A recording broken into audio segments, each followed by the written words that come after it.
Salut Marie, comblée de grâce, le Seigneur est avec vous. Vous êtes bénie entre toutes les femmes, et Jésus, votre enfant, est béni. Olá a todos, sejam todos muito bem-vindos. Vamos dar continuidade aos nossos estudos sobre a Bíblia Sagrada. Mas antes, vamos pedir a luz e o entendimento ao nosso Divino Espírito Santo. Vinde, Espírito Santo, enchei os corações dos vossos fiéis e acendei neles o fogo do vosso amor. Enviai o vosso Espírito e tudo será criado e renovareis a face da terra. Oremos.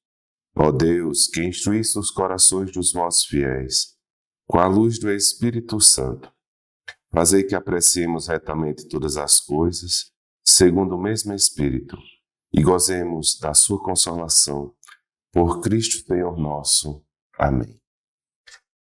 Muito bom, meus queridos irmãos. Estamos chegando a uma finalização do estudo do bloco do Antigo Testamento, conhecido como os livros sapienciais.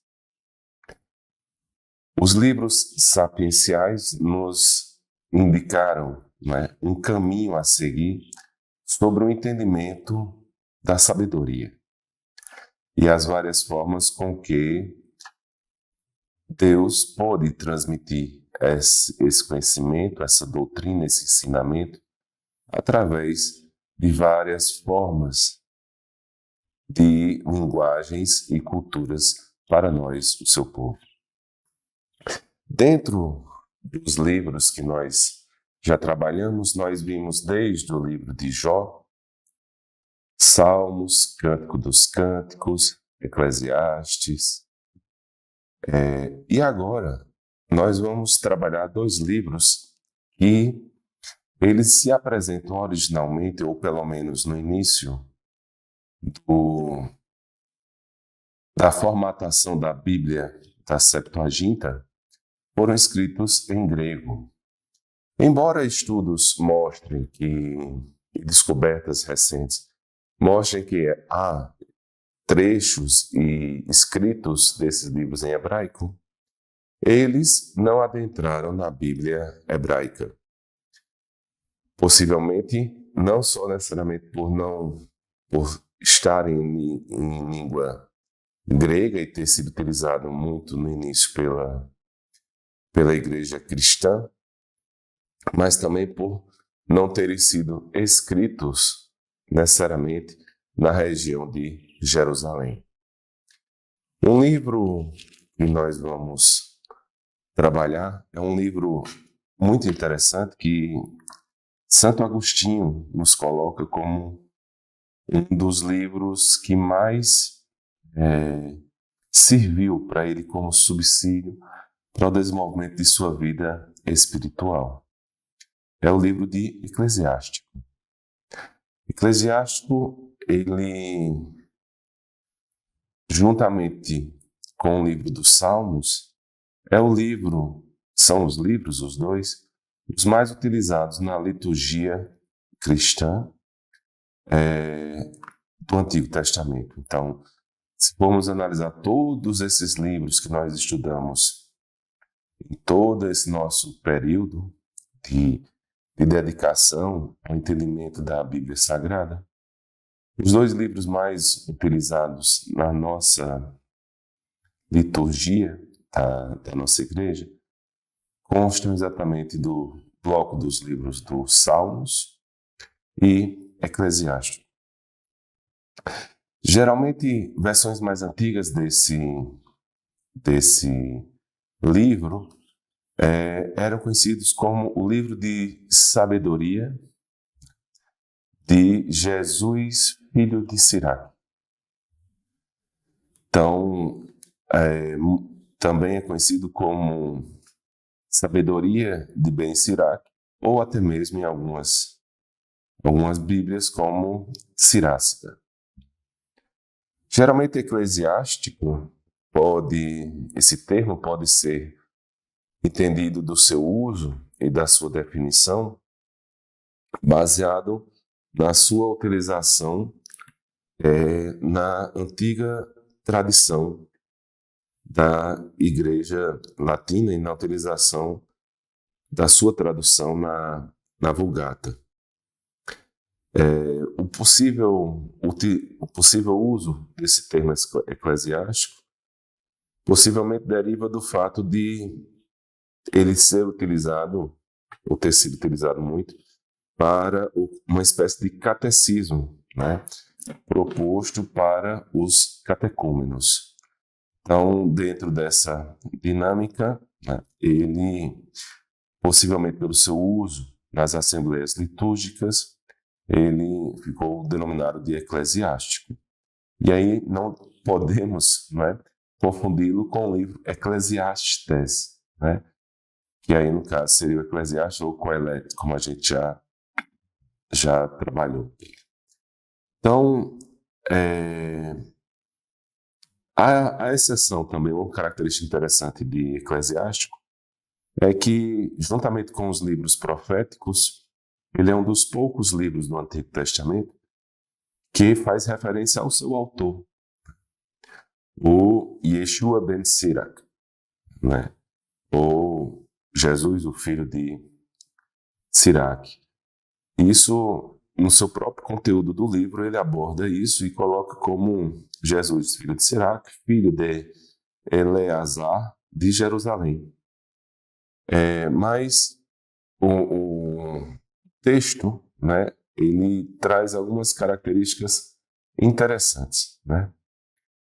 Possivelmente esse autor do livro, ele era originário de Jerusalém e passou grande parte da sua vida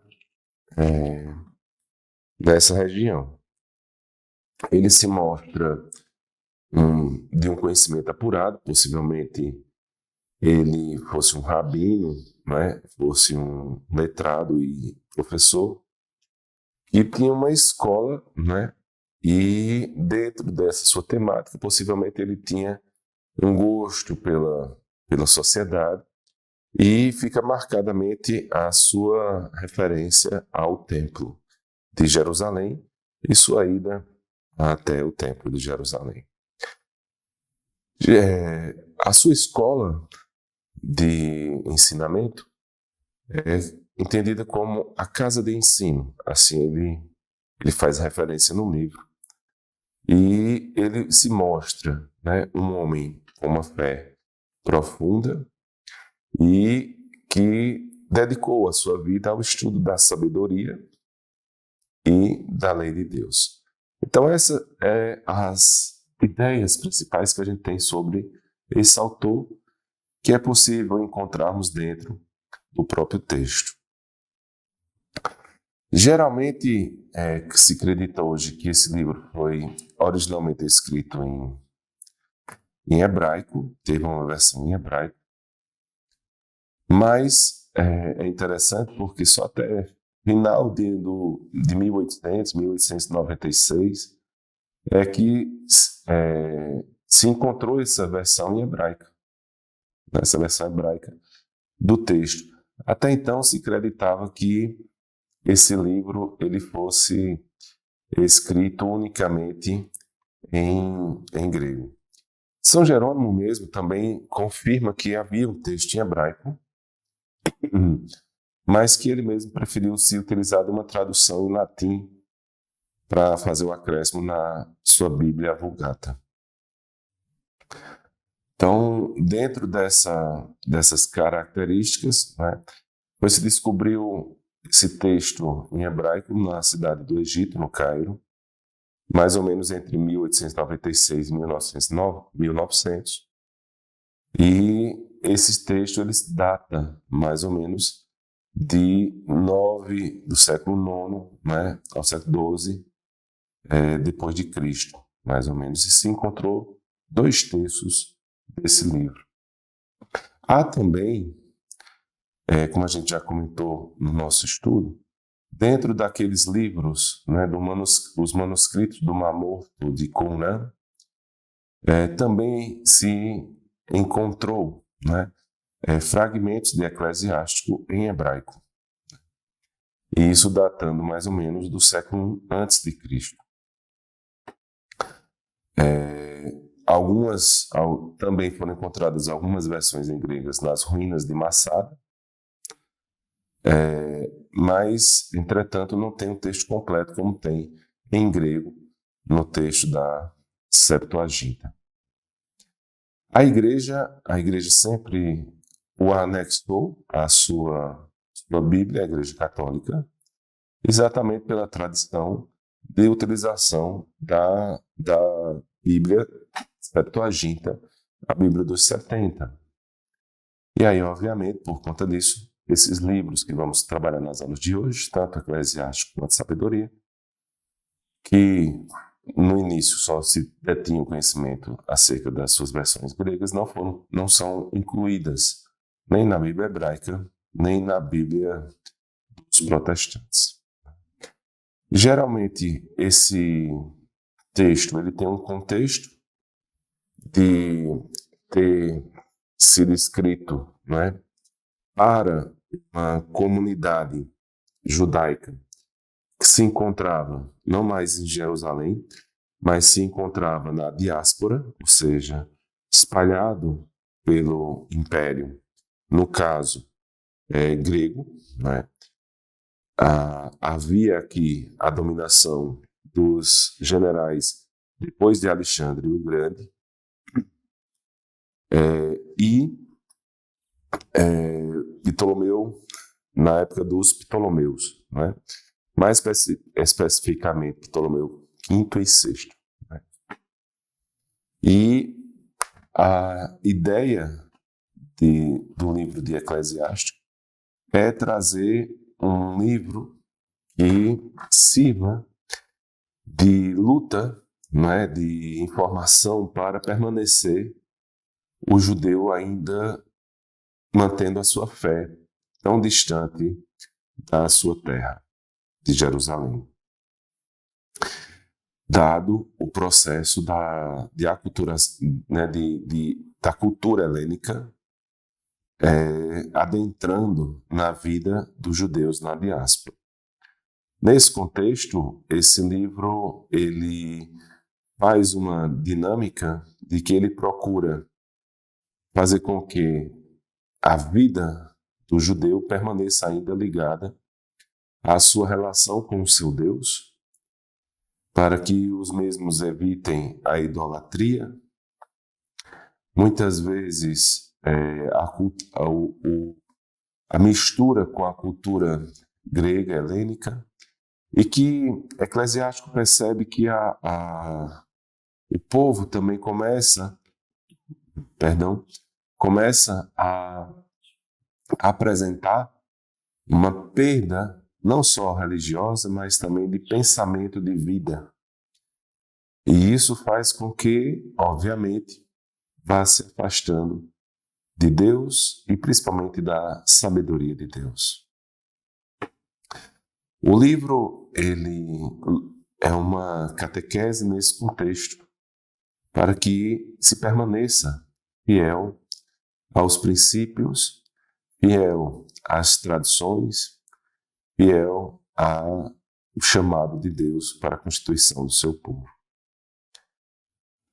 O livro ele apresenta um gênero literário composto de citações, e isso vai muito dentro de uma dinâmica de ensinamento, É uma forma de se trazer não só conteúdos morais e religiosos, entretanto, eles vão sendo picotados, na leitura do texto a gente percebe isso, sem necessariamente uma lógica, Parece que são anotações que o autor faz no transcorrer da sua vida e que ao final da sua velhice ele faz uma compilação, ele junta todos esses textos e o apresenta como um resultado final de guia, de auxílio e muitas vezes de uma permanência para a sua escola. Então, o livro, ele basicamente pode ser dividido em 3 partes, né? Uma parte que vai do capítulo 1 ao capítulo 42, mais ou menos até o versículo 14, onde ele vai conter exatamente os ensinamentos de Ben Sirach, né? Então, os ensinamentos agrupados da sua própria escola, né? E isso, agrupados, sem necessariamente ter uma lógica, mas os ensinamentos vão estando lá. Uma segunda parte, que vai do capítulo 42, do versículo 15, né, até o capítulo 50, ele é exatamente um hino à glória de Deus, que vai se manifestar, né, a sua glória, tanto na criação quanto na história de Israel.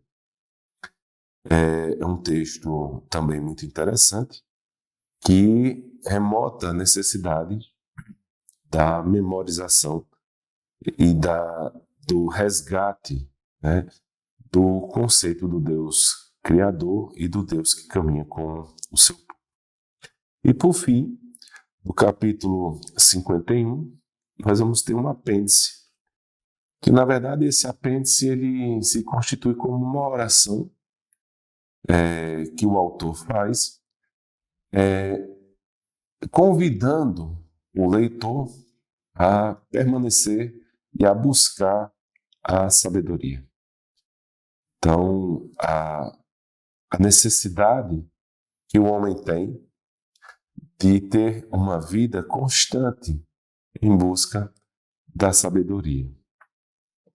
E, nesse ponto, como Santo Agostinho comentou, é um livro muito importante para o desenvolvimento de uma espiritualidade na vida concreta, um modo de viver.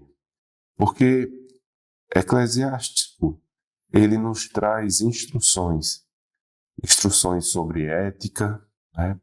Instruções sobre moral, em vários aspectos da vida, né? Ele, por exemplo, ele nos instrui sobre a prudência no falar, né? Então, como devemos realmente nos comunicar, falar da nossa religião, da nossa vida, da nossa experiência.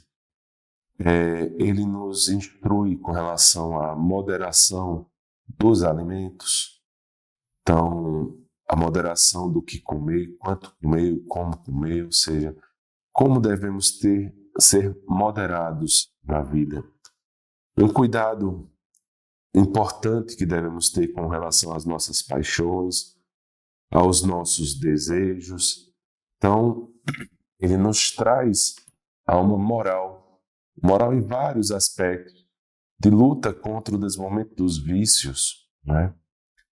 E de não perdermos a nossa vida numa busca constante, apaixonada, né, pelos nossos desejos mais materializados, vamos dizer assim. Traz também uma relação importante com relação ao ter de forma material. Então, ele nos traz instruções importantes de como devemos ter cautela e cuidado com a ambição. É um tema interessante também, eclesiástico, que ele vai se repetir em várias instruções. E Eclesiástico, ele nos dá um ensinamento interessante também acerca de Deus, né? Ele já coloca a figura de Deus num aspecto, né, exaltando a sua elevada condição. Então ele nos coloca a ideia elevada de Deus, mostrando e exaltando a sua idade, né? Mostrando a sua onipotência, mostrando o seu governo no mundo. E isso nos leva a uma compreensão de que um ser que é onipotente, que é eterno, que é o governador do mundo, né, que governa tudo, ele também, Eclesiástico, nos apresenta essa mesma figura, esse mesmo Deus, e ele o exalta na sua misericórdia. Eclesiástico nos reconecta com conceitos que fomos aprendendo durante todos esses anos de vida como povo de Deus. E para nós, Eclesiástico nos conecta novamente com o início de tudo, não é? Desde o livro de Gênesis, o Pentateuco, os livros históricos, os livros proféticos, e nos traz de novo a relembrarmos, né? E vivenciarmos em nossa vida esse Deus, que Ele é um Deus eterno, é um Deus onipotente, é um Deus que cria e governa tudo e é um Deus misericordioso. É um livro que nos coloca dentro dessa condição a relembrarmos de que toda a nossa vida deve ter como base o temor de Deus.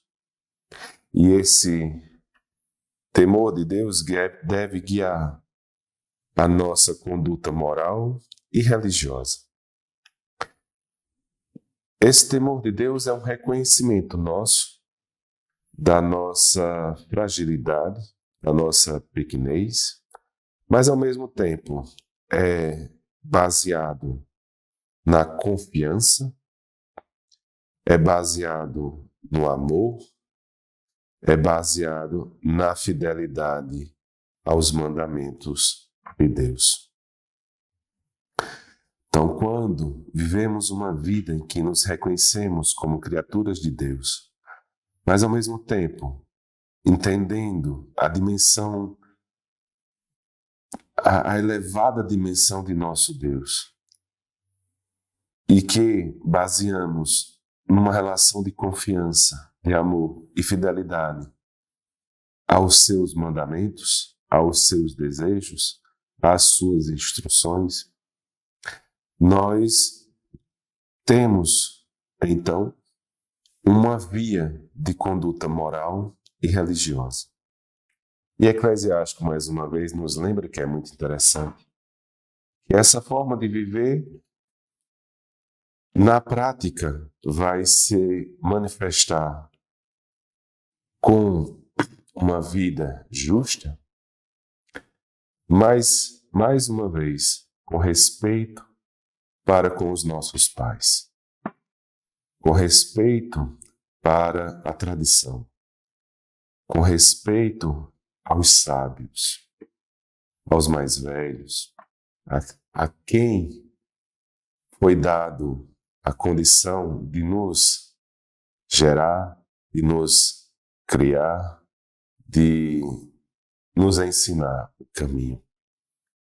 Então, Eclesiastes coloca que na prática devemos ter esse respeito para com os pais e misericórdia para com os pobres. Mais uma vez, parece que a sabedoria perpassa por esses caminhos de uma vida com uma ética moral, com uma vivência de uma conduta religiosa adequada, um reconhecimento da grandiosidade do nosso Deus, vivendo assim uma vida justa, de respeito para com os sábios, de respeito para com os velhos, mas acima também de misericórdia, de caridade para com os necessitados. A sabedoria nos exige, segundo Eclesiástico, uma necessidade de olhar também para os necessitados. Uma vida com esse olhar é uma vida com a sabedoria. Eclesiastes traz um sentido que rege muito a vida do judeu também. E isso relembra o início dos patriarcas, quando Eclesiástico ele não destaca uma retribuição após a morte, né? Eclesiástico ele afirma que o sentido da vida está na longevidade, né? É uma graça de Deus, os anos de vida. Porque lembre que, mais uma vez, a sabedoria nos coloca numa condição de que, quanto mais tivermos uma vida de muitos anos, né, uma longevidade, mais próximos da sabedoria, pois adquiriremos conhecimento de vida que vão nos colocar mais próximos da sabedoria. Então, o sentido da vida se encontra nessa longevidade. E Eclesiástico destaca claramente a vida e a nossa existência aqui e agora como um presente, um dom divino. Então, se estamos vivos, isso é um presente de Deus. Se estamos vivos, isso é uma forma de vivermos com Deus, através de uma vida de conduta moral e religiosa, uma vida justa, uma vida de caridade e uma vida que reconhece o seu Deus como o Criador de tudo, que reconhece a sua onipotência, que reconhece a sua governança, mas que reconhece também a sua misericórdia. E nesse relacionamento com Ele, que esse relacionamento esteja baseado na confiança, no amor e na fidelidade aos seus mandamentos. Eclesiástico, realmente, como Santo Agostinho comenta, e eu espero que todos nós possamos fazer sempre uma leitura sobre esse livro que tende realmente a nos engrandecer espiritualmente. E aí, chegamos então agora no último livro do Antigo Testamento. Ele não se encontra na descrição como sendo o último livro do Antigo Testamento, ele vem, na verdade, antes de Eclesiástico, mas ele é o livro, na sequência cronológica, ele é o último livro a ser incluído na Septuaginta, a ser escrito, né? Então, em termos temporais, esse livro ele vai datar mais ou menos no período de 50 a 30 a.C. Então, é um livro mais novo, podemos dizer assim, né? Que é o livro exatamente de Sabedoria de Salomão. Os livros em grego estão escritos dessa forma, né? Sabedoria de Salomão. Obviamente, quando São Jerônimo ele fez a sua dinâmica de livro, na sua Vulgata, ele colocou o título de Livro da Sabedoria. E é exatamente essa terminologia que a gente usa até os dias de hoje. Geralmente, a tradição adotou, né, para o rei Salomão a autoria desse livro. Entretanto, muitos estudiosos da Bíblia consideram alguns, né, que na verdade não tenha sido escrito por Salomão, obviamente. O título é mais uma homenagem, uma homenagem ao rei Salomão. Alguns outros estudiosos atribuem possivelmente a Ben Sirach, mas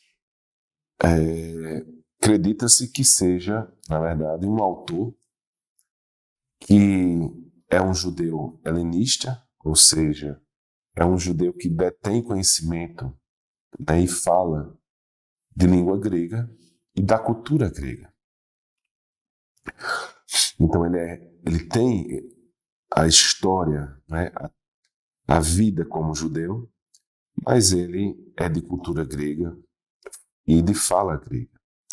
É tanto que percebemos nesse livro da sabedoria um livro no qual já existe um forte elemento da retórica grega,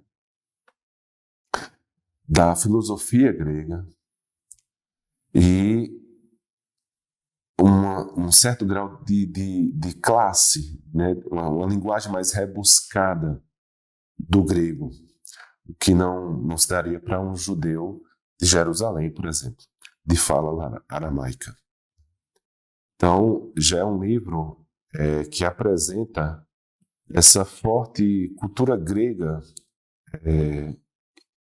e que possivelmente pode ter sido esse autor, ter vivido no Egito, mas possivelmente em Alexandria. E dessa forma vamos perceber, né, esse livro ele sendo colocado dentro dessa cultura helenística. Nesse tom, né, nesse contexto, o contexto do livro, né, o gênero literário do livro se apresenta como um protrético. Não falei errado a palavra. É um estilo de característica grega, retórica grega, antiga, que vai utilizar uma forma de discurso para o ensino, né? Então, é uma forma retórica que objetiva o ensinamento, né? A transmissão e a construção de conhecimento. Associado, muitas vezes, a uma característica judaica de paralelismos, né? Esses paralelismos vão ser muito destacados no Novo Testamento, mas é uma cultura textual interessante, né? De se colocar frases em paralelo e elas irem formando um conjunto que coloca um sentido no centro da frase. É a forma quiasmática, né? A forma de sanduíche, ou a forma de cebola. A gente já comentou um pouquinho sobre essas abordagens também. Mas no Novo Testamento isso vai ser bem mais destacado, principalmente nos Evangelhos. No caso do livro de sabedoria, ele traz essas duas uniões de pensamento, né? De forma de escrita, perdão, que se utiliza dessa forma retórica grega com um certo gênero de escrita, uma técnica de escrita, que é o paralelismo hebreu, o hebraico. O objetivo, né, se formos pensar, já como ele é bem recente, período 50 a 30 a.C., o objetivo do autor de sabedoria, que é um judeu letrado, de cultura elevada, era se comunicar com os judeus também helenísticos, mas também de cultura elevada, que já se encontravam em diálogo e discussão com a filosofia grega, com os filósofos, com a mentalidade helenística da época, né? E isso o faz um livro mais rebuscado nesse contexto. A ideia, né, do livro é sustentar, né, da base filosófica e sustentar o judeu helenístico, né, dentro da diáspora a sua fé, né? Então, fazer com que, mesmo distante da cultura do seu povo e da sua religião, mas que ele tivesse subsídios de diálogo, de discussão, e que mantivesse a sua fé firme, né? Como também é um livro que procura abrir pontes de diálogos com os outros povos, os pagãos. Nesse contexto, os pagãos seriam exatamente aqueles que não são da cultura judaica, né? A entender e compreender o verdadeiro conceito da sabedoria, né? Ou seja, apresentar para esses povos a verdadeira sabedoria. Então, esse livro ele é exatamente endereçado a essas comunidades, né, a esses judeus de classe mais elevada, para objetivar tanto evitar o risco do povo judeu na diáspora de assimilar a cultura pagã, abandonando aí a fé recebida pelos antepassados, ao mesmo tempo em que o autor ele vai apresentar a verdadeira sabedoria com um olhar crítico ao culto pagão, né? Na verdade, mostrando aí a superioridade da sua religião. Por isso ele vai se dirigir, é interessante, no capítulo 6, que ele vai se dirigir a todos os reis da terra, convidando-os a se tornarem discípulos da verdadeira sabedoria. E, dessa forma, ele vai apresentar a sabedoria da religião do nosso Deus. Dentro dessa forma, o autor ele vai sustentar verdadeiramente esses conceitos e ele pode ser dividido o texto em 3 partes, né? Uma primeira parte, que vai do capítulo 1 ao capítulo 6, né? 6, versículo 21, mostrando a importância da sabedoria no destino do homem. Uma segunda parte, apresentando a sabedoria, a sua origem e a sua natureza, onde a gente vai encontrar isso entre o capítulo 6, versículo 22, ao capítulo 9. E por terceira parte, que vai do capítulo 10 ao capítulo 19, é exatamente abordar a sabedoria na história de Israel. E é interessante, mais uma vez, entender que ele coloca, né, Deus como sendo o elemento principal, né, o lugar central em todo o livro. Ele vai se referir a Deus como aquele que é, né, como o Criador, aquele que governa o mundo, o guia da sabedoria. E é interessante que, por muitas vezes, sabedoria vai se referir a Deus como Pai, né? Por 2 vezes, que era algo inédito, né? Algo não visto ainda em relação aos outros livros do Antigo Testamento, né? Essa proximidade do autor com Deus. Ele apresenta um Deus que ama todos os seres humanos, tem compaixão de todos e que cada homem pode tornar-se amigo de Deus pela via da sabedoria. Então, todos nós podemos nos aproximarmos de Deus pela sabedoria. Ele coloca 2 situações de conflito, né, gritantes com relação ao aspecto dos cultos pagãos, principalmente em relação ao culto da natureza e ao culto dos ídolos, né?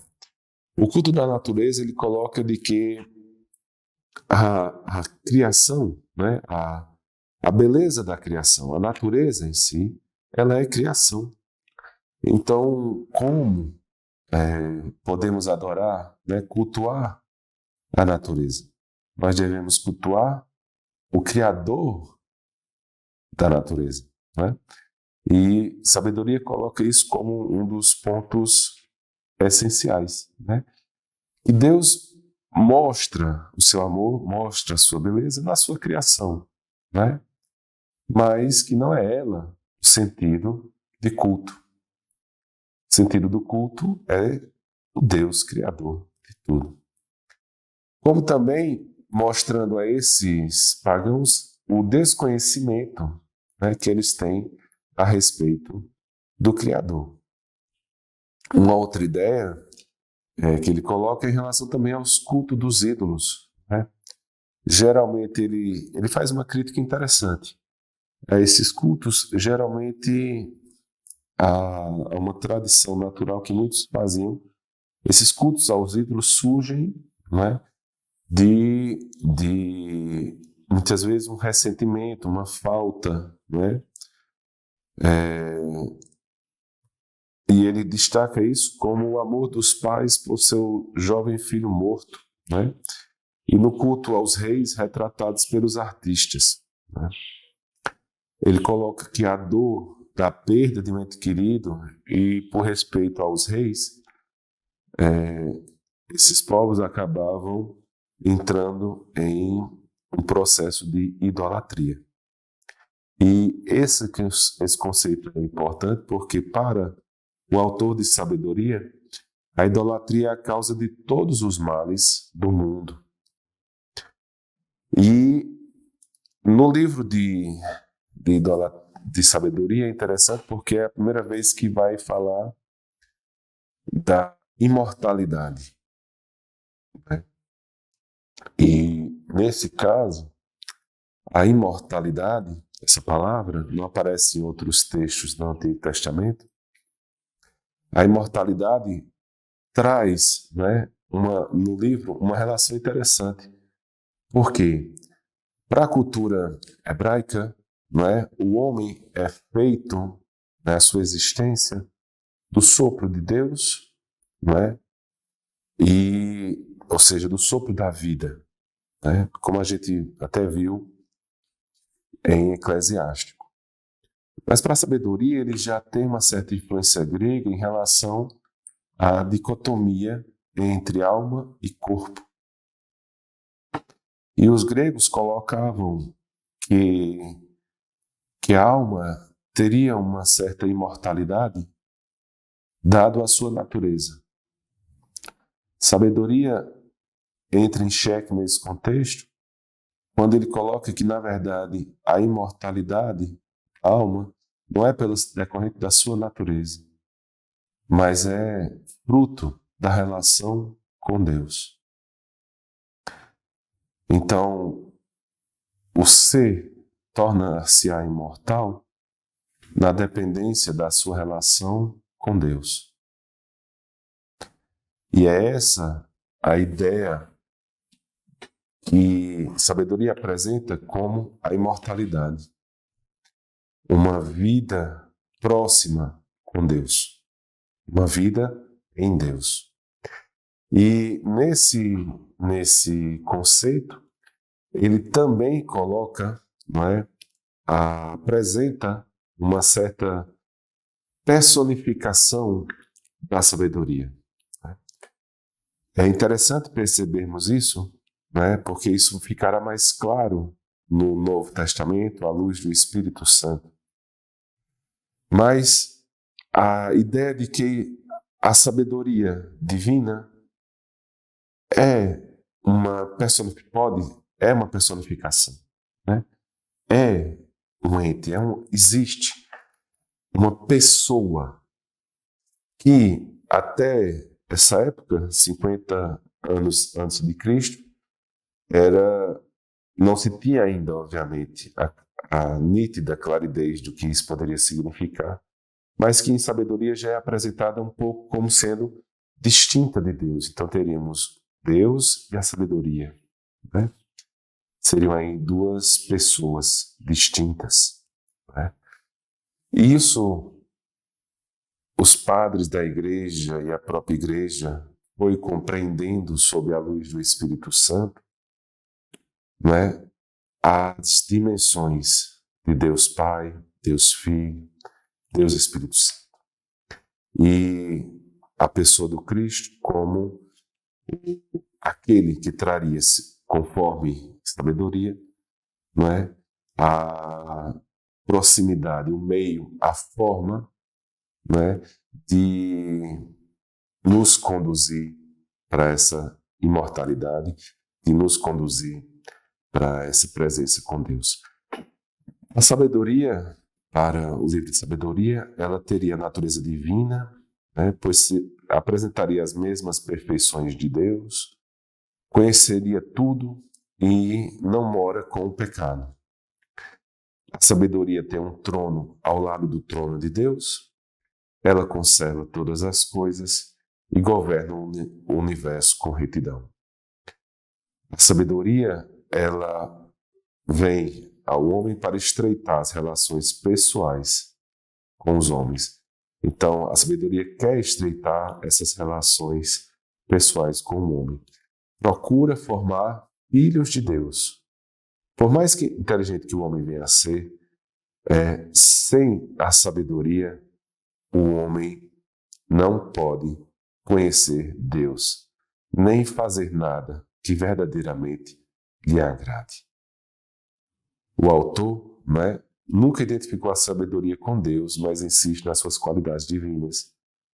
E dentro dessa concepção, né, é à luz desses textos e na experiência de vida, a igreja, né, e a teologia da igreja usa esses textos, se debruça sobre esses textos e viu aí um tipo, né,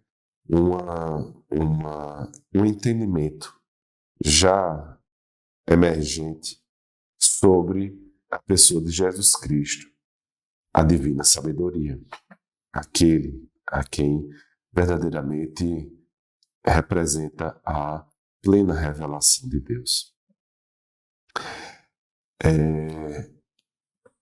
Enquanto a ideia, né, dessa vida corruptível, né, o homem, sabedoria coloca que o homem ele foi feito para incorruptibilidade, que ele coloca que a esperança dos justos é uma vida cheia de imortalidade, né? Que a morte física e espiritual foi introduzida no mundo pelo diabo. Mas o projeto inicial de Deus não foi se alterado. Os justos, eles vão sofrer, né, com a morte física, que vai atingir a todos, mas para eles, essa morte será uma simples passagem para uma vida de amizade com Deus. No texto, a gente vai entender que existia um local chamado Sheol, em hebraico, ou Hades, em grego, que era para onde iriam todos os mortos e aí ficariam lá, né? Viveriam lá. Isso era o conceito da época e da cultura da época. E, no caso, sabedoria coloca que essa vida no Sheol, essa vida no Hades, né, que posteriormente, depois muitos traduziram como os infernos, né, é uma vida eterna para os mortos, mas só para os ímpios. Né? Pois a vida dos justos, né, com a sabedoria, teria uma vida imortal na amizade com Deus. E não seria esse o local para eles. Seria o local junto de Deus. Obviamente, dado o contexto histórico e da época do processo de revelação de Deus, né, que ainda não atingiria sua plenitude, não atingiu a sua plenitude, mas caminhava nesse processo, né? Essa doutrina, né, escatológica, vamos dizer assim, não se completou em sabedoria. Então, ele não apresenta todas as dinâmicas. Mas é interessante que, logo, logo, vai se saber disso 50 anos à frente, né? E ele também não faz necessariamente uma menção à ressurreição dos mortos, porque também é um processo de concepção que vamos entender melhor quando formos ver os textos do Novo Testamento. Mas a grande menção de sabedoria é que o homem ele foi feito para viver uma vida eterna na amizade com Deus. E só através da sabedoria, né, da divina sabedoria, esse caminho pode ser realizado. E que a morte ela é só uma passagem. Todos sofreremos da morte, mas ela vai ser só uma via, né, para uma vida que não terá fim. E isso vivendo uma vida na qual há essa busca do desenvolvimento sempre na minha vida da sabedoria de Deus. Como último livro do Antigo Testamento, como também colocamos aqui no nosso encontro, o último livro para fecharmos o que podemos entender então sobre a sabedoria. Nesse bloco, né, de grandes livros que nos contemplam a sabedoria, poderíamos assim, se vocês me permitirem, fazer uma ideia geral. O que seria então a sabedoria? A vida vivida e os anos de vida que faz com que nós experienciemos várias situações, faz com que a gente possa entender que passaremos por aqui sofrimentos, dificuldades, dores, que fazem parte da nossa própria existência. Porque, como diz sabedoria, todos nós vamos sofrer disso, como aprendemos em Jó também. Isso faz com que nos coloquemos diante da necessidade de desenvolvermos o temor de Deus. Uma forma de entendermos que não temos domínio sobre a nossa vida, que ela se apresenta como dom de Deus. Também aprendemos que, nos colocando numa situação de humildade, de que temos um Deus maior, de que temos um Deus que nos criou, e vivendo uma vida de confiança, amor e, acima de tudo, de fidelidade ao seu desejo, ao seu chamado, ao seu mandamento, né, aos seus mandamentos, podemos viver uma vida aqui que tenha sentido também enquanto nossa existência aqui. Uma vida que nós desenvolvemos uma cultura da justiça, uma cultura moral, uma cultura com um olhar diferenciado para os necessitados. Respeitando principalmente aqueles a quem nós devemos a nossa vida aqui, os nossos pais, respeitando as tradições, permanecendo fiéis e criando interlocuções com outras culturas e outros pensamentos, mas mantendo fiel a nossa religião e a nossa forma de ver o nosso Deus. Dessa forma, podemos entender uma vida que será plena quando vivida na divina sabedoria, que é o único meio de nos conduzir para uma vida imortal na amizade de Deus. Assim, entendemos o que é a sabedoria no Antigo Testamento. Dessa forma, concluímos essa nossa jornada sobre esses blocos, né, tão interessantes de estudo, mas também acerca do próprio Antigo Testamento. E sabedores que somos de que a sabedoria vem como dom de Deus, peçamos àquela que é a sede da sabedoria a proteção e a graça de vivermos uma vida em busca e com ela. Ave Maria, cheia de graça, o Senhor é convosco. Bendita sois vós entre as mulheres, bendito é o fruto do vosso ventre, Jesus. Santa Maria, Mãe de Deus, rogai por nós, pecadores, agora e na hora de nossa morte. Amém. Maria, sede da sabedoria, rogai por nós. Sainte Marie, Mère de Dieu, priez pour nous, pauvres pécheurs,